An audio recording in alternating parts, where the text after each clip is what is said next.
एक कथा करके आज की बात समाप्त करते हैं।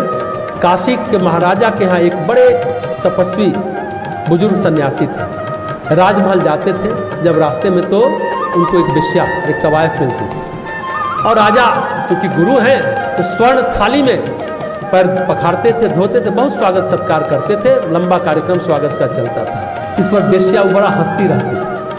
तो वो सन्यासी बुजुर्ग महाराज बड़े चिढ़ जाते थे, ये इसकी क्या औकात जो हम पर चिढ़ती है, ये उल्टा हमें नसीहत देती है, बार बार नसीहत देती थी। महाराज देखिएगा, महाराज आप बार बार राज दरबार जाते हैं, देखिएगा। समय बीता, सन्यासी की मृत्यु हो गई। राजा के यहाँ लड़का पैदा हुआ, सन्यासी पैदा नहीं हो रहा था। राजा सन्यासी ने आशीर्वाद दिया था तो लड़का पैदा हुआ। लेकिन क्या प्रॉब्लम हुआ कि महारानी का दूध ही नहीं पीता।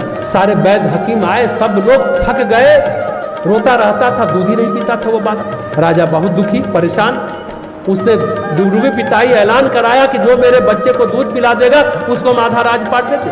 कई लोग आए, संभव नहीं। वेश्या भी आई, तवायफ आती है, बोलती है महाराज आप अनुमति दें तो हम इसे दूध पिला सकते हैं, इजाजत है, जाओ। लड़के से मिली, उसको अकेले में ले गई और वो दूध लेकर गाय का गई। बच्चों का दूध बाहर से जब पिलाते हैं तो रुई के फाहा से पिलाते हैं, रुई को निचोड़ देते हैं तो बच्चे को दूध मिलता है। छोटा बालक निचोड़ा जाती है। तो तवायफ उन्हें दूर ले जाके अलग में बोली महाराज हम तो आपको पहले ही चेताए थे ना, अब रोने से कोई फायदा नहीं, आपको तो आसक्ति ने बांध लिया। अभी विवेक आ जाए, साधना शुरू करिए इस जीवन में और दूध पीना शुरू करिए। लड़के का रोना बंद हो गया और वो दूध पीने लगा। वह सन्यासी मोहबस, आसक्ति बस वहाँ राजा के यहाँ पुत्र बन के पैदा ले लिया। लेकिन उसको एक हुआ कि अरे तुम कहाँ फंस गए, तो रोना शुरू कर दिया। आसक्ति था, मोह था, सच्ची घटना है। तो प्रश्न ये है कि जब आत्मा परमात्मा के साथ संवाद और संवेदनशीलता का सूत्र खो देती है तो व्यक्ति वही योग भ्रष्ट हो जाता है। अगर संवाद संवेदनशीलता का सूत्र बना रहता है तो बात बनती चली जाती है। सबसे महत्वपूर्ण बात है, योगी जो किसी भी क्षण वियोगी नहीं होता। अगर वियोगी है तो योगी नहीं है। जिस तरह भक्त वो है जो कभी विभक्त नहीं होता, किसी काल में विभक्त नहीं होता। बाहरी अवस्था कुछ भी रहे उसकी कोई मतलब नहीं है, व्यवहार उसका कुछ भी रहे। तुकाराम गिरस्थ थे, एकनाथ गिरस्थ थे, इसको क्या आप कहेंगे? इससे पता चल जाएगा कि वो क्या थे।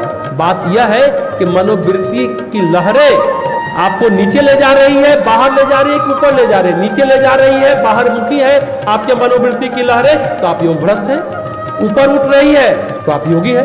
तो प्रश्न ये है, योग भ्रष्ट कौन है? राजा जनक तो नित्य योगी है, वो अंदर से कभी हिले नहीं, कोई परेशानी उनको नहीं। योगी आचरण से ही नहीं, अपने अंतर्मन से बोलते। तो आज की बात समाप्त करते हैं। अहिल्या के उद्धार की कथा आचरण से भी है और अंतर्मन की गहराई से पीड़ा को प्रार्थना में बदली, भगवान के शरण में गई, प्रतीक्षा करती रही धैर्यपूर्वक। धैर्य और विवेक बना रहा, उदारता बनी रही। ऋषि गौतम को भी माफ किया, उनके साथ गई। और सहनशीलता का तो कहना ही क्या। अहिल्या की कथा इस नवरात्रि अनुष्ठान में हमें यही सीख देता है कि पीड़ा और प्रार्थना साथ साथ चले तो बात बनती चली जाए। ओम शांति। समाप्ति।